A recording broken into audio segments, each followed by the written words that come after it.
আজকে ৫০তম বিসিএস এর প্রিলির পরীক্ষাটা হয়ে গেল। তো বাংলার একটা কোয়েশ্চেন আমার কাছে খুবই ইন্টারেস্টিং লাগছে এবং কোয়েশ্চেনটাই কেন জানি একটু awkward। দেখো কোয়েশ্চেনটা আমি একটু পড়ি।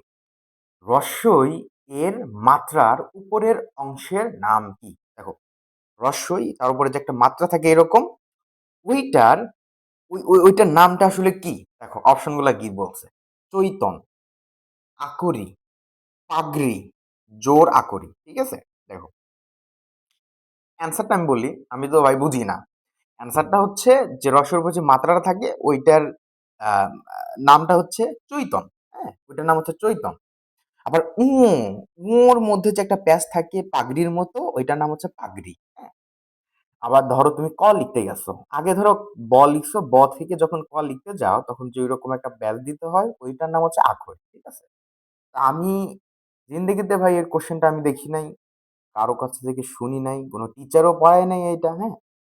আমার কাছে যতটুকু মনে হয় যারা বিসিএস পরীক্ষা দিয়েছেন আগে এবং এবারও যারা দিয়েছেন অনেক টিচার এই কোশ্চেনটা হয়তোবা কখনো চিন্তাও করে নাই যে আসলে এইটা বিসিএস এর মতো জায়গায় দিতে পারে। শিক্ষার্থীরা তো দূরের কথা, অনেক শিক্ষক এটা পারবেন না বলে আমি মনে করি।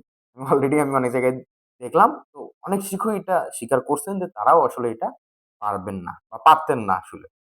তো ৫০তম বিসিএস এর যে কোশ্চেন প্যাটার্নটা একদমই চেঞ্জ হয়ে গেছে। এবং আমার কাছে মনে হচ্ছে যে ৫০তম পর থেকে প্রিপারেশনটা অন্যরকমভাবে নিতে হবে। অ্যান্ড মানে একদম শুরুর দিকের যে বিসিএস গুলা ছিল ২৬, ২৭, ২৮ এরকম টাইপের বিসিএস গুলা, ওই সময়ের যে কোয়েশ্চেন প্যাটার্নটা ঠিক ঐরকম আসতে শুরু করছে। এবং এবার কাটমার্কটা অনেক কম থাকবে। মানে আমার যতটুকু মনে হলো